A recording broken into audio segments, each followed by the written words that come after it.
So I've just started Facebook over here and we've got Instagram over here, and this is where we will have Nesting Lotus joining us in a minute.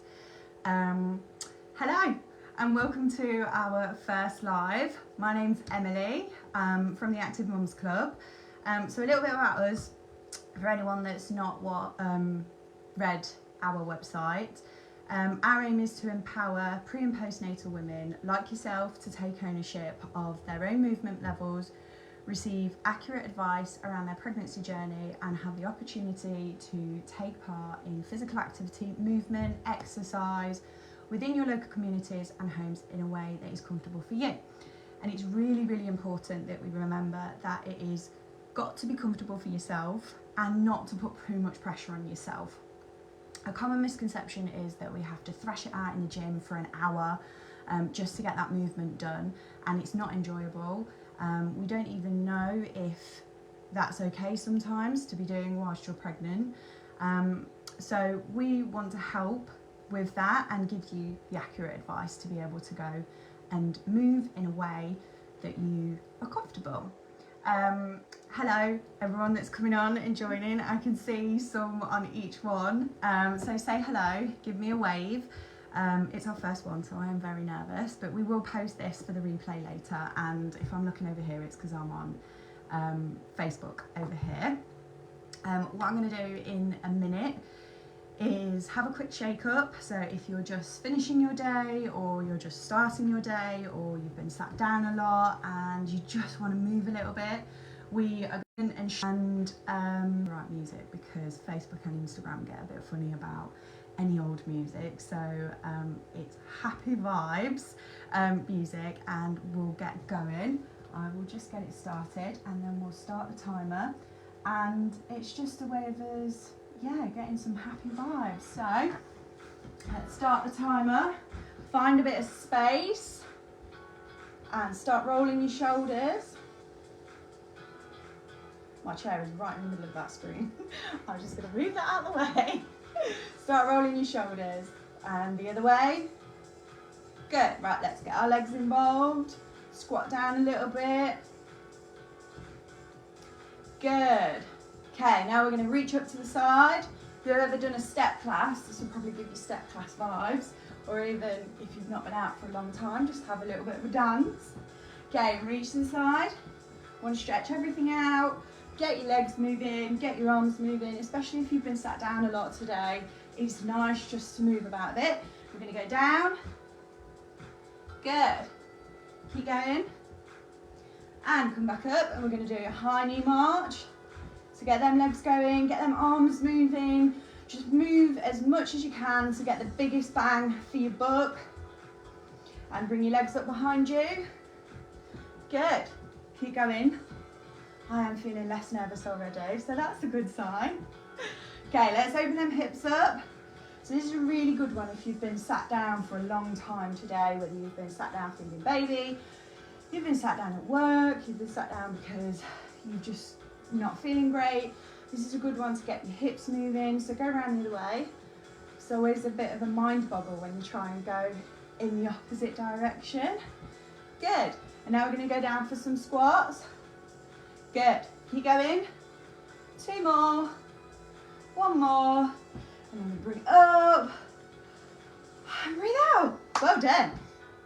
I hope you enjoyed that. Right, let's stop the funky music. And okay, wait, start. This is great. This is what live does for you. Okay. I hope everyone's feeling good after that. I hope you've got your tea ready. So I've got my tea. I've got peppermint tea. So today we're going to be talking to Lucy from Nesting Lotus, who do aquanatal classes and is a midwife. I won't tell you too much about Lucy. I will let her tell you all about herself and Nesting Lotus and what they do. And then we're going to answer some questions. So if you've got any questions, we did put a call on our stories the other day. So we have got a few already. But if you have got any questions or you think of anything as we're going through, just pop them in the comments and we can ask Lucy. So I'm going to invite her in now. So let's, fingers crossed, this actually works. Okay. Here we go.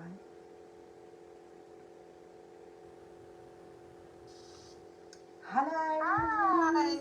It worked first time. Yay. Hello. Oh, how are you? Good, thank you. Are you? Good. Yeah. I'm feeling better now. I've done that little bit of moving around and shaking. So, if you just want to introduce yourself, tell us a bit about you, tell us about Nesting Lotus and everything in between. Yeah, so I'm Lucy. I'm primarily a midwife on the home birth team in Leicester. We cover Leicester, Leicestershire and Rutland, so it's a huge patch for us. And I've been on that team since we launched about 6 years ago, so very proud of that. Also a mum, so I've got 2 little ones. I've got one that's almost 4 in a couple of weeks and one that's just turned 2. So definitely know the struggle for finding time to do activity and exercise and actually being bothered to do it because I'm just tired. So yeah, definitely a great thing that you guys are getting involved with, having this project running and actually knowing where we can go and engage in appropriate exercise and knowing that it hasn't got to be planned at the gym in a class kind of thing. So massive supporters of you guys doing this project. That's all right.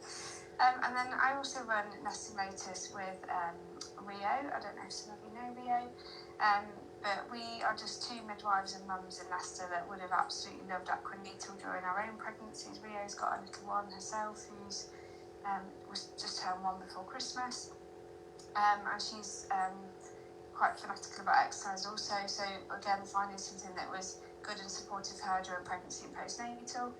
And yeah, bit of a funny story that we hadn't worked together for quite a long time because she moved trust.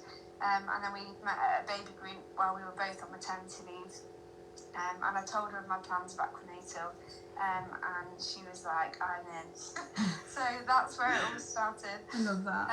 Which was really nice, And then, bit of the blind leading the blind really, because we're not, we're NHS midwives. We've never run businesses and things before, but the passion for us was to get that community going and also the kind of water-based exercise in pregnancy and post-birth, because like I say, I'm much more likely to go and have a swim than get in a gym class. I don't mind the gym, but I'd rather get in the swimming pool. So for me during pregnancy, especially with the weightlessness and things like that, that's something that I would have really loved to do.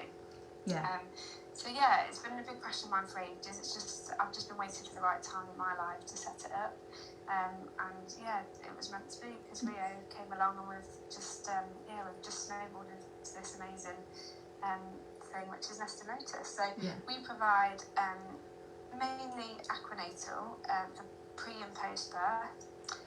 You can literally start from when you pee on a stick and it's got 2 lines on it until you give birth, as long as your waters haven't gone. So we do have ladies coming from like 6, 7, 8 weeks pregnant right up until 40, 41 weeks plus, waiting for induction sometimes in the hope that Aquanatal might just try and trigger that labour to get going. But the only rule is that your waters haven't gone when you get in the pool with us. So there's a massive scope for that exercise throughout, and you join when you're ready, dipping in and out if you want to, throughout your journey, and then also you can join us post-birth as well. Some ladies like to wait until they've had their 6 to 8 week check with the GP before they rejoin us, but as long as blood loss has ceased then and you're feeling ready to come back, we welcome you with open arms.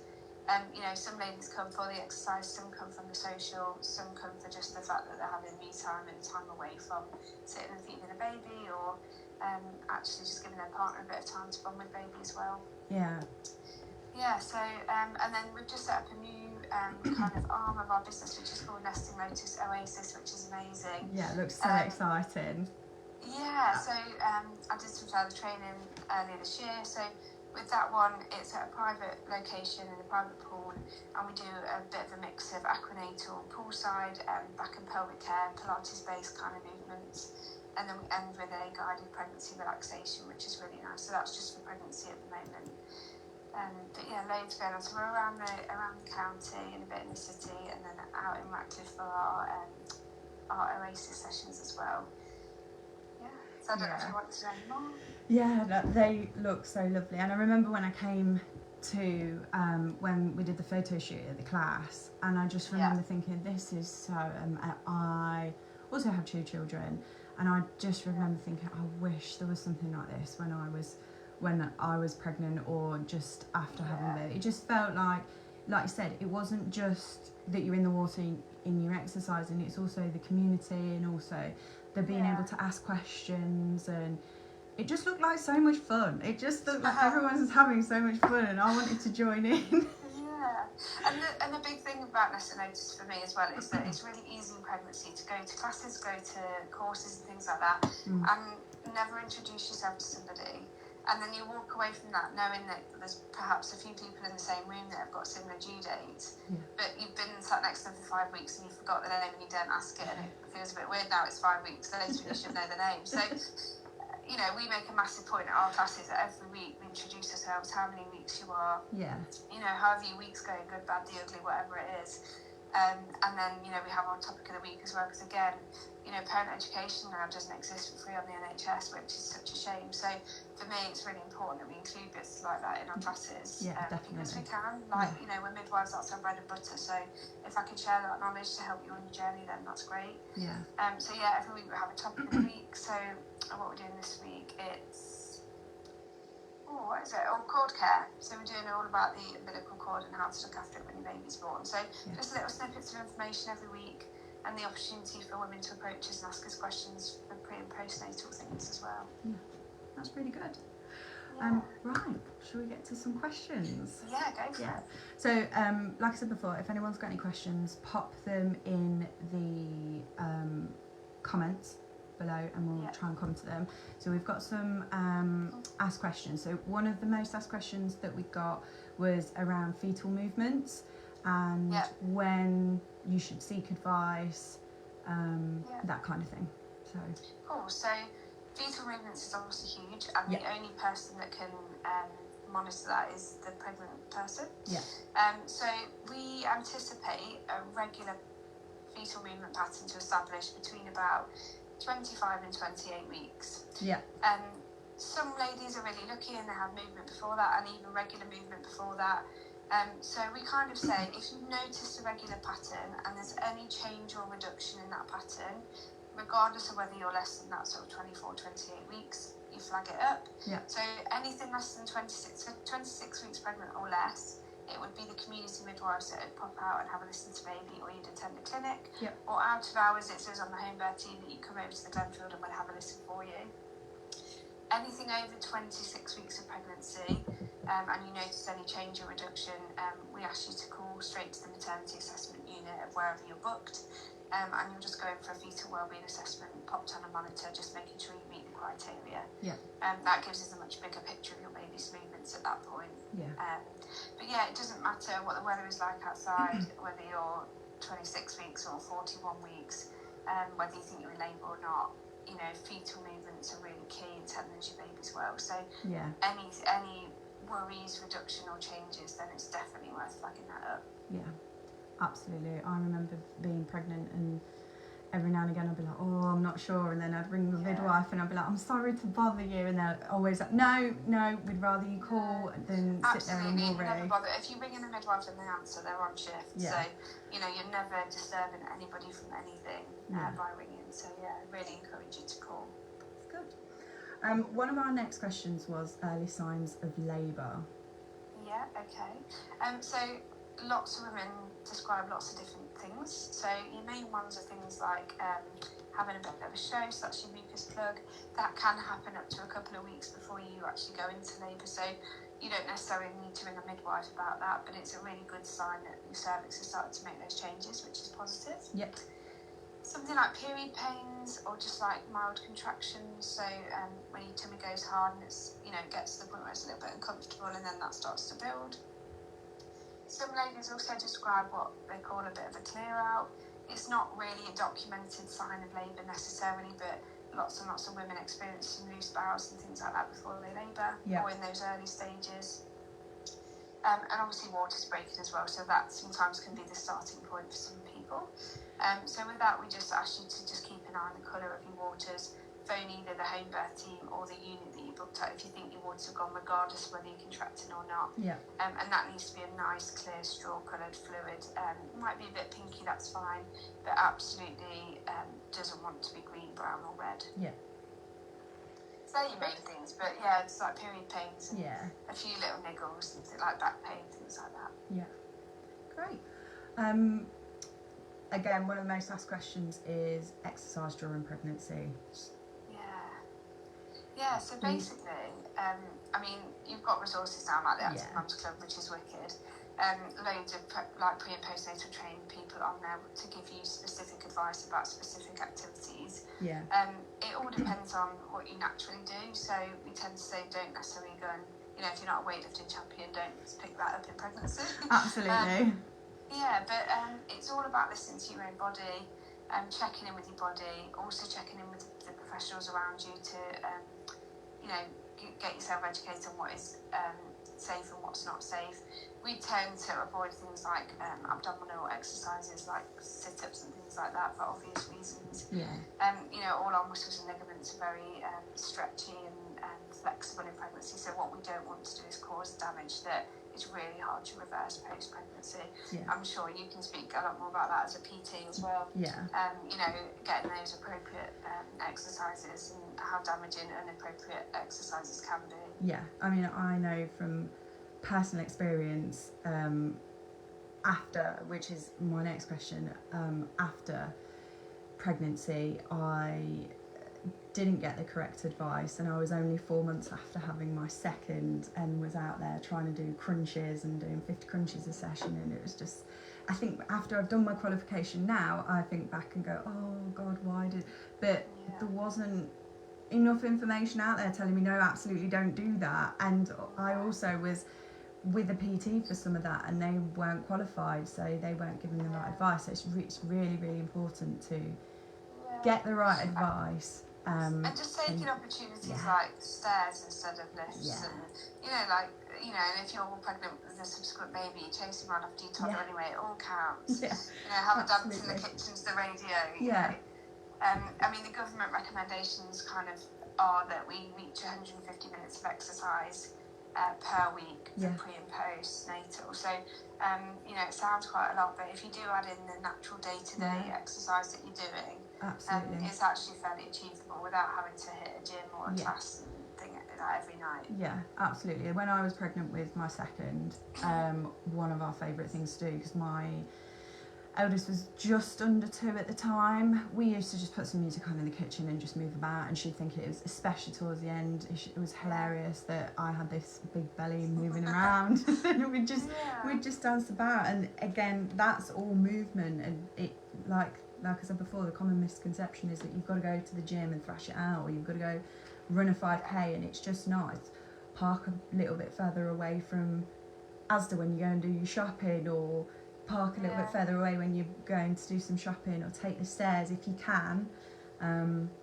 It's just all those little things that add up to the big thing. So the next question is, when is it okay to start again after birth, and particularly if you've had a C-section? We had a couple of questions about that. So the main thing is about when you're feeling ready. That's one of the things. Also, we do tend to recommend once your blood loss has ceased as well, specifically if you're coming in to get into aquanatal pools and things like that. In terms of like wounds, either perineal wounds if you've had any stitches, or obviously cesarean section wounds, you want to make sure that they're you know, nice and healed together before you start getting into pools and things like that. But it doesn't normally take long. Like sort of by 2 weeks, your stitches will have dissolved if you've got them in the like perineal area. You know, cesarean section is a little bit different. You've had major abdominal surgery, and I think we forget about that sometimes.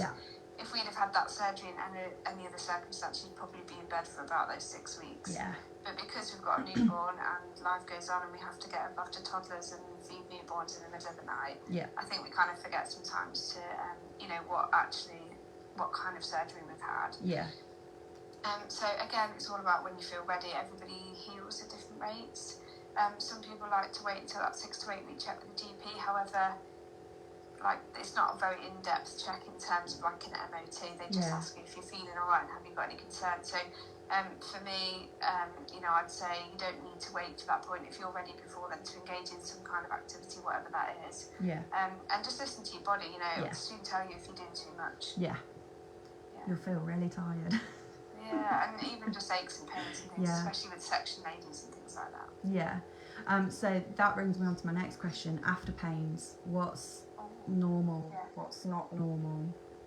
I remember the second time round them being worse than the first time. And then someone said they get worse with each baby, and I was like, well, I'm not having any more. I'm done. So after pains are just where your uterus is contracted back down to its original size, and then just nestling back into that pelvis. So it happens particularly straight after birth. Normally women will say that they're feeling some pain still, slight contractions. And then if you are breastfeeding as well, that also stimulates the hormone to get that uterus to contract. They don't last for too long, and they're not too painful for too long. Again, like you say, the more pregnancies you have, probably the more intense they are, and maybe the longer they last. But just keep up with your paracetamol and pain relief, depending on your feeding method, of course. But like after a couple of days, you shouldn't be having too much of a severe after pain. If you were having anything sort of from day 3 onwards, I'd probably be flagging that up just to let someone just have a feel of your tummy and just make sure there's no infection or anything like that growing. That's good. That's really good advice. And one of the last questions I got was, how often should baby be feeding? Okay, that's a really good one. So first 24 hours, we expect a minimum of 4 feeds. So that's roughly 6 hourly, but it doesn't, we say a minimum of 4 in 24 because we don't need you to watch the clock and actually stick to sort of 6 hourly. It could be that in the first couple of hours of life your baby has 2 or 3 feeds. But within 24 hours, we want at least 4 feeds. And then when your baby gets to 24 hours old, anything past 24 hours, we like at least 8 feeds in 24 hours. So they're ones to look out for. So that's roughly sort of maybe 3 to 4 hours-ish. But again, it could be that your baby has a period of time where they cluster feed if you're breastfeeding, and then they have a little bit of a longer gap potentially. Or it could be that they're just a snacky baby and they're on and off all the time. So it all depends on your baby and how you're feeding as well. I remember mine were completely different. The first one, she cluster fed all the time, and I hadn't heard of it at this point. I was like, what is this? All the books say they should be on for 20 minutes and then off, and then that's it, and then they go. And then someone was like, well, actually, there's this thing called cluster feeding.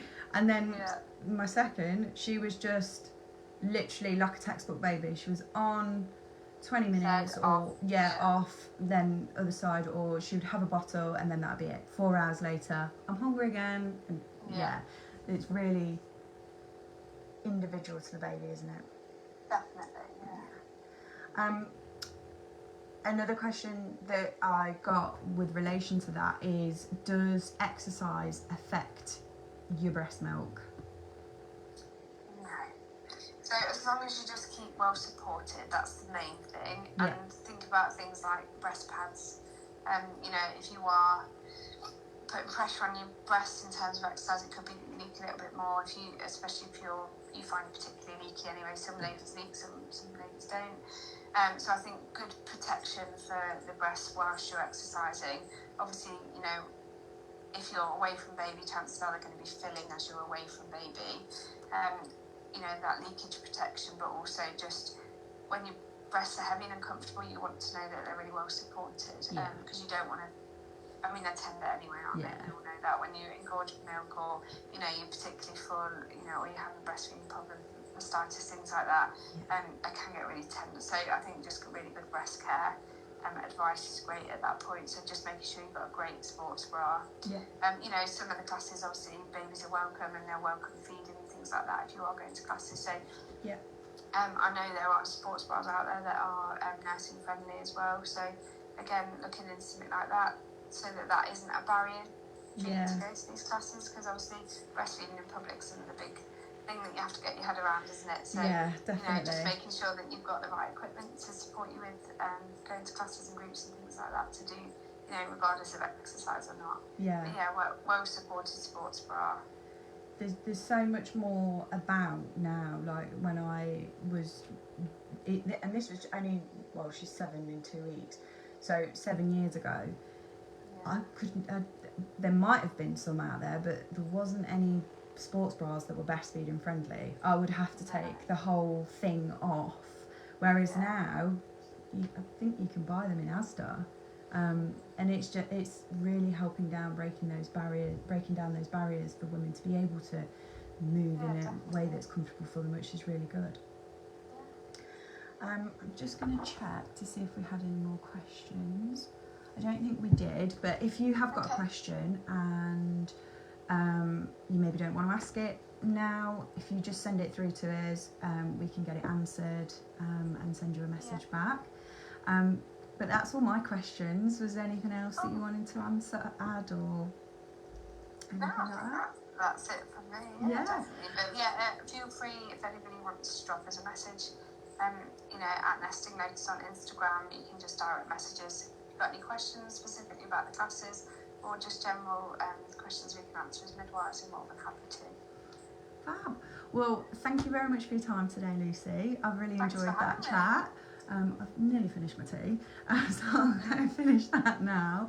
But thank you very much, and thank you for joining us on our first live. Hopefully, the first of many. Yeah, I'm excited to see where it goes. Yes, so am I. I hope you won't be as nervous next time. You did well. Thank you. The next one's in June, and we'll post about that soon. But again, thank you very much for joining me, and we'll speak to everyone soon. Yeah, have a good night. And you. Take care. Bye.